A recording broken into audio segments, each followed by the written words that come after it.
So yun ako mga boss, no, sa lahat ng mga nagtatanong magkano nga ba ang ganitong motorcycle, ito ay nagkakahalaga ng 125,900 kapag kinuha nyo ng cash, at ipapakita ko na lang din dyan sa screen nyo magkano nga ba ang kanilang installment dito sa branch ng Mega Vea Baliwag. So ayan, para at least meron kayong reference kapag kumuha kayo ng hulugan or cash. So sa tingin nyo, sulit nga ba ang presyo niya ngayon 2025? Comment nyo naman yan, at para doon sa mga nakabili na ng ganitong motorcycle, baka pwede nyo i-share dyan sa comment section ano nga ba yung mga naging experience nyo sa motorcycle na to. Ayos yan, di ba? So ayun na mga boss, no, sa lahat ng mga nagtatanong magkano nga ba ang ganitong motorcycle, ito ay nagkakahalagan ng 155,900 kapag kinuha nyo ng cash, at syempre available yan sa installment. Ipapakita ko na lang din dyan sa screen nyo kung magkano nga ba ang kanilang down payment at yung terms nila.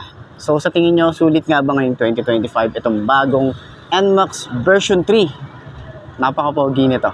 So ayun na nga, para naman dun sa mga nakagamit na at nakabili na ng ganitong motorcycle, baka pwede nyo i-share dyan sa comment section ano nga ba yung mga naging experience nyo. Kamusta nga ba ang bagong version 3 ng NMAX ng Yamaha?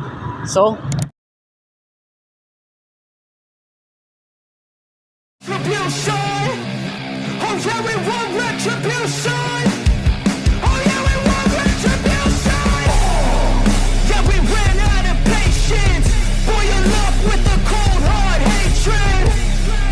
I can feel the vibration. Feet in the streets, it's a new sensation. I wanna break faces on the pavement. I wanna make greatness look complacent. Adrenaline awakened, I can taste it. We can make an impact, grab and then take it. so yun na nga, ngayong 2025, mauupuan na rin natin itong bagong NMAX version 3. Okay, so ito yung standard version. Yung turbo, baka makita natin soon. Update ko kayo dito sa may Mega Vea Baliwag branch, no? Baka meron silang available. So last time kasi, meron na silang nabenta ng turbo. So ngayon, standard pa lang yung nakita natin ngayong araw na to, at napakarami nilang available na unit dito. So meron silang kulay gray tapos kulay black. So upuan na natin. 5'2" ang aking height. Check natin yung ating dito, no? So 5'2", oy. Regular shoes. 5'2" ang ating height. Okay naman, napaka-komportable nung upo natin. Unang upo pa lang. So ganyan itsura natin. So yung upuan, hindi siya yung ganong sobrang lambot, taktuhan lang. Okay, pero yung position ng ating paa, ganyan pa din. May extension pa rin tayo rito, standard position. Tapos meron tayong foot pegs dito para sa angkas. Ayan. Tapos yung feels natin dito, ayos ah. So meron kasing NMAX yung kuya ko. So alam ko yung pakiramdam na yung upo, parang halos same pa rin naman, pero parang bumaba ng konti. Yung shock niya, ayan, maganda pa rin yung bounce ng shock. Sa likod, yan, so nakabasa na tayo dyan, di ba? So turning radius niya sobrang lawak, tumatama na sa atin, di ba? Tapos mas tumaas yung dito sa harap, di ba? Mas kita mo na yung panel. Tapos ang ganda ng features nila rito.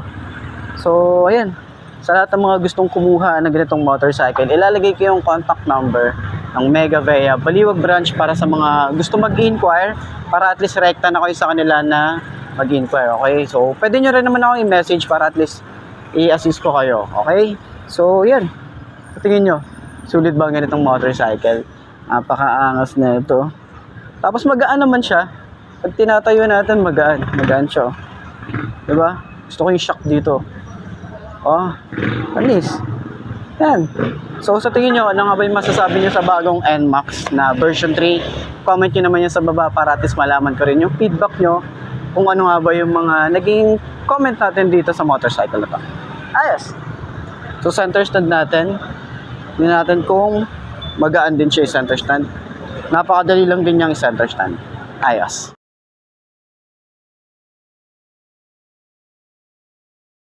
Blood in my mouth, I can taste that. And I've been beaten, bruised from the fight, ain't no fake out. Calluses, they grow from the pain and the days pass. But I will never give up, and I will never give in. Strength is all I got now, and damn it, man, I'm all in. So I'ma have to stay tall, never show I'm bleeding. When everything is too much, you will see me leading.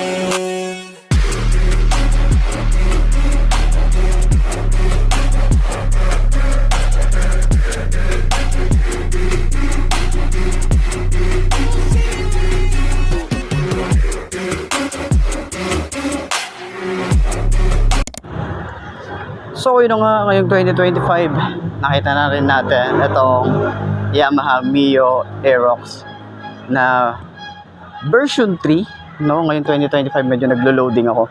So medyo na-excite ako dito na i-walk around at maupuan. So ngayong araw na to, mauupuan na rin natin. Syempre side stand muna natin. Tingnan natin, napaka-smooth ng side stand niya. Napaka-smooth. So, ayan. Side stand muna natin, check natin kung gaano siya kagaan. Yun, no? So, ganito siya kapag naka-side stand.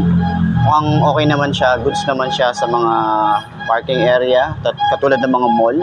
So, halos same pa rin naman yung ating itsura nito, no? Kita naman natin yung laki niya, pero mas maganda yung mukha niya ngayon, parang mas lumapad. Yun yung napansin natin. Tapos yung upuan is maganda pa rin yung leather na ginamit dito. Mas premium siyang tingnan ngayon compared dun sa last version. And then, meron siya mga part na parang carbon fiber yung datingan niya. Tapos, yung cockpit ng ating panel, di ba? Mas siya, mas umangat, mas gumanda yung itsura, mas maganda siya. Yung POV niya, ang ganda nung datingan. Medyo kakaiba. So, makikita niyo yan sa walk around. Pero yun nga, 5 to ating height, upuan natin kung ano ba itsura natin dito. Abot ba ng 5'2"? Kung in case na gusto mong bumili ng 5'2" ka, tapos gusto mong ganito, ayan, meron tayo reference. So, think kaya pero manageable naman kasi nga, magaan naman yung motor kapag naitayo nyo na. Tapos ganyan itsura natin. So, kapag nasa traffic tayo, katulad dito sa Bulacan or dito sa May Baliwag, medyo traffic dito sa area na to, ganito yung itsura natin.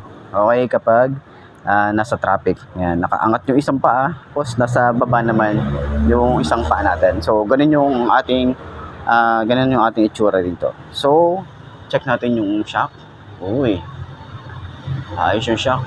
Medyo yung laro niya, mabagal yung bounce niya. Pero okay ito sa mga lubak. Okay. Sa likod, hindi ko masyadong pero yan yung itsura niya. Ayan, turning radius niya sobrang lawak na ito. 'Di ba?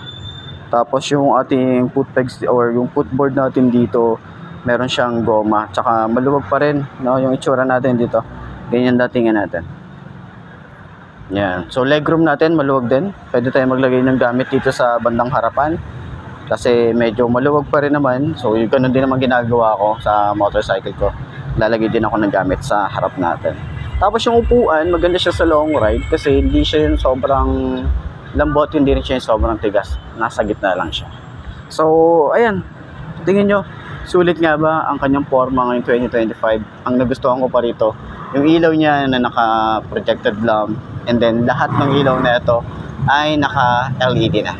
Goods na good siya. Mukhang hindi na siya talaga tinipid ngayong 2025. So, si Yamaha ay bumabawi sa inyo, lalo na dun sa mga solid Yamaha fan dyan. Okay? So, ayan. Comment nyo naman sa baba kung ano nga ba yung mga naging masasabi nyo dito sa motorcycle na to.